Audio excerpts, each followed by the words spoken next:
Many cells divide and grow for the sake of repairs and growth of our body. They divide the mitosis way. They maintain the number of chromosomes in daughter cells. But some cells in our body divide in a different way, and they will end up in half the number of chromosomes in daughter cells. Daughter cell would either be a sperm in males or an egg in females. We call them gametes. This type of division, that produces half the number of chromosomes in daughter cells, is called meiosis. Before we start learning the meiosis, we should grasp a couple of terms. First term we need to know is diploid and haploid cells. The example of human cells will clear the idea.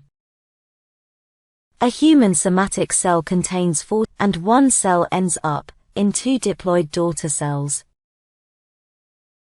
Human cells contain 46 chromosomes in most of their body cells. We received 23 chromosomes from our father, and 23 from our mother. Every one of 23 chromosomes from father will find its pair from other 23 chromosomes came from mother, and then pairs with it. This way, they make 23 pairs. We call them homologous chromosome pairs.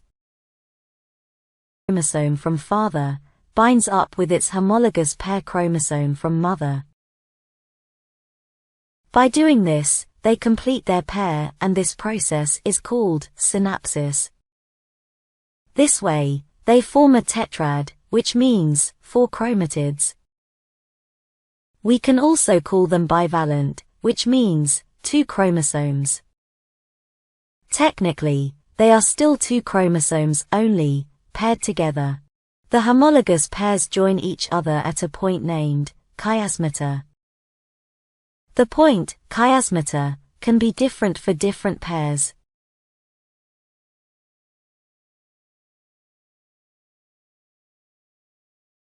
As this structure is formed, the second event occurs, which is vital for a successful meiosis.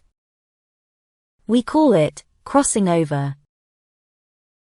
During crossing over, 2 chromatids physically exchange certain segments of their DNA with each other. This is called recombination. As a result of this exchange, each pair ends up with 1 chromatid intact, and 1 chromatid with altered DNA. Precisely speaking, 2 chromosomes remain intact, and 2 chromosomes get their DNA or program code modified.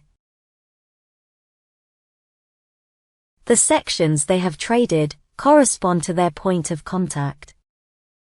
As a result, each chromatid retains the correct number of genes. Recombination is very important because it creates variety. The new pairs, thus formed, are not identical to the other pairs. They are also different from each other. They are a new genetic combinations. In fact, that is the whole point of reproduction. It increases genetic variability. That explains why all brothers and sisters are different, despite having the same parents. Only identical twins have same genetic makeup, because they both originated from the exact same egg and sperm. Moving back to meiosis, the nucleus envelope dissolves and centrioles move to opposite poles of the cell. As they move, centrioles extend spindle fibers to form meiotic spindle. In metaphase 1, the meiotic spindle is fully formed. Spindle fibers attach with the kineticals of the chromosomes. Which kineticals are they attach apart? All randomly chosen blue and red chromosomes are taken away to opposite poles.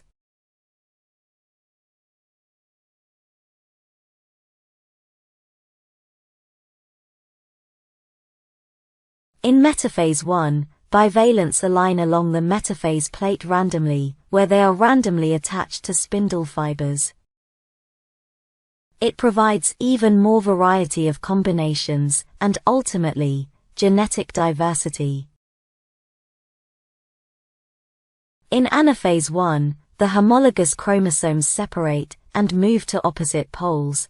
All randomly chosen blue and red chromosomes are taken away to opposite poles.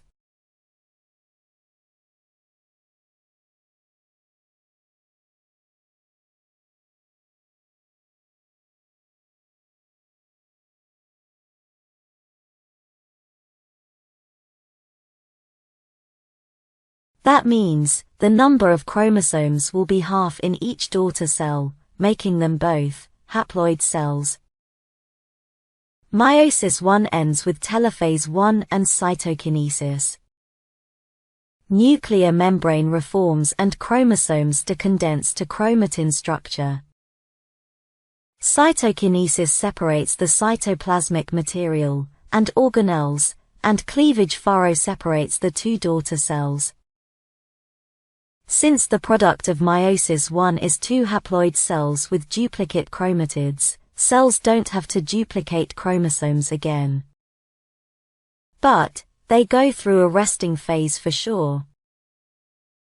This resting and restoring phase is called interkinesis or interphase 2. Meiosis 2 occurs exactly the way mitosis does.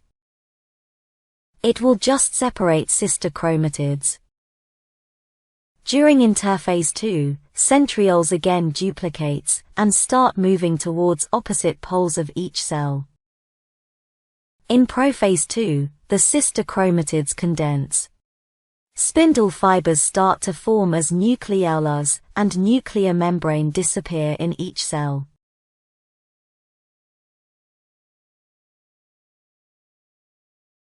In metaphase 2, the sister chromatids attach to the spindle fibers to opposite poles.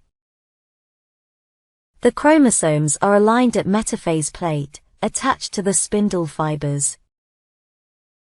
During anaphase 2, sister chromatids separate, and individual chromosomes move to opposite poles.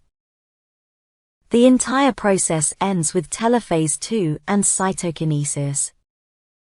Nucleoli and nuclear envelopes reform in every cell. The chromosomes decondense. Cytokinesis occurs, and cleavage furrows separates the two haploid cells into 4 haploid daughter cells. These are sperm-producing cells of a male crane fly. This species has only 8 chromosomes per cell. Meiosis 1 separates pairs of homologous chromosomes.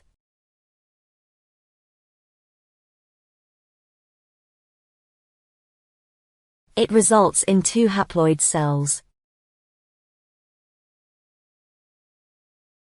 Meiosis 2 separates chromatids from every chromosome. It results in 4 haploid cells with 1 chromatid from each chromosome.